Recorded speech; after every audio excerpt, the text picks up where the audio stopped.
وإن الرجل ليتكلم بالكلمة من سخط الله ما كان يظن أن تبلغ ما بلغت يكتب الله له بها. يعني بهوي أو كلمة ككردوتا كغضب خويت يبوا بلام قمان تشوى نبوة كأو كلمة أو بهلاك بريد أفرميت يكتب الله له بها سخطه إلى يوم يلقونه.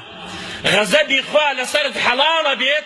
بهوي كلمة هتاوك وقيت لقاي خوايا زور بالرحم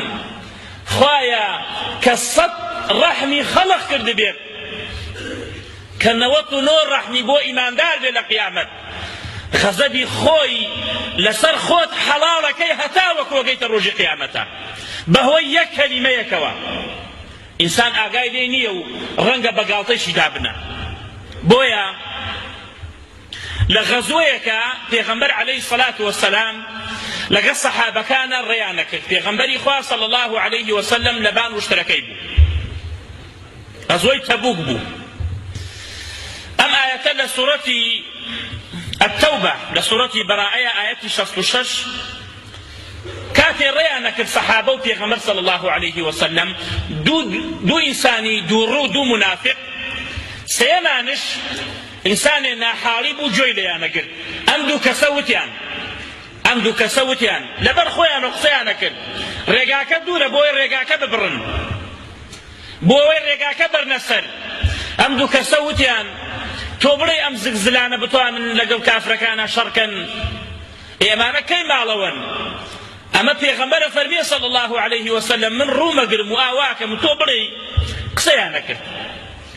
أعلم قساني أبو جبريل سلامي خواه لسلبي دابزي وأبعيتاني هاورد بو پیغمبر خواه صلى الله عليه وسلم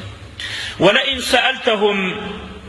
ليقولن إنما كنا نخوض ونلعب.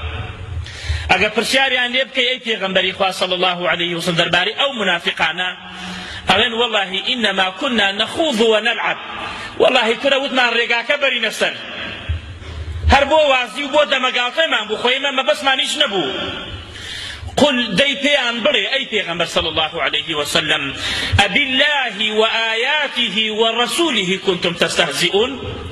إيوه قالت بخواكن وقالت بآياتكان خواو قالت بپیغمبركيكن لا تعتذروا قد كفرتم بعد إيمانكم. إيوه كفر تانكن لإسلام تتانا در ولا دعاء أو كإيمان تانبو كإدعاء إيمان تانكن إيوه كافر بتان. إن نعفو عن طائفة منكم نعذب طائفة بأنهم كانوا مجرمين. اگر لهندێک تان خۆش بین لهندێک تان خۆش نابن لەبەرەوەی ئێوە مجرمن چونکە ئەوەی سێمیان تەوبەی کرد گەڕاوە بۆ لای خوا مسلمان بوو هەرەم ئاەتەیە خوێنا هەموو جانێک کەوتە لەرزین یا ڕەبی خوای ئەویت لە تێناو تۆیە شەهید بم کەس نەزانە جەنازەکەم لەکوێیەتە ئەو کابرا لە غەزایە کە شەهید بوو کەس نەیزانە جەنازەکەی لەکوێیەتە ئەم ئاەتەیە خوێنا گیانی ئەلەرزێەوە. ئەمجا عەبدوڵای کوڕی عومەرە فەرمێت والله لقل پیغمبر ابو صلى الله عليه وسلم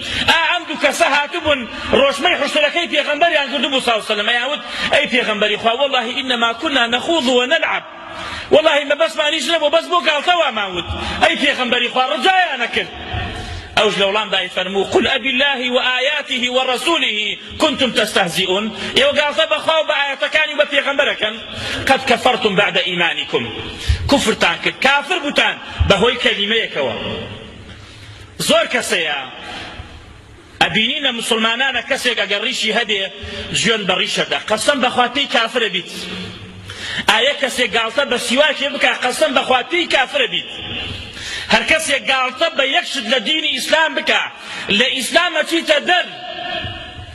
اسلام بو او نهات و تو گالته پی بکی تو گالته به پیغمبر بکی صلی الله علیه وسلم گالته به مسلمانان بکی اگه بعقوبه خود قد کفرتم بعد ایمانکم ایوه کافر بوتان لدوای ایمانتان ای دور روکان جا اقام لزمان من بید یک کلمه و انسان پی کافر بید زور کسیه يعني قسب أخواك بنوعك بانجي خواي قوراك أو بأدبية بوي علماء فرمويا نكافي خواي پروردگار خالقة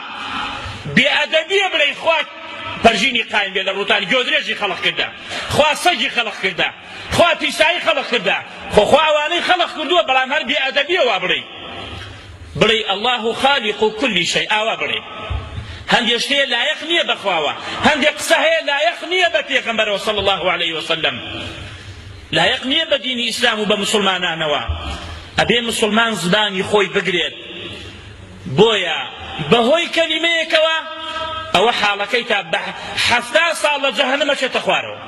ئەو کەلیمەیە و ئینسانی واشەیە یەک کەلیمەی چاکە ئەڵێ بەهۆی ئەو کەلیمە و خوای پەروەردگار ڕەحمی لێکە. أقول ما سمعتم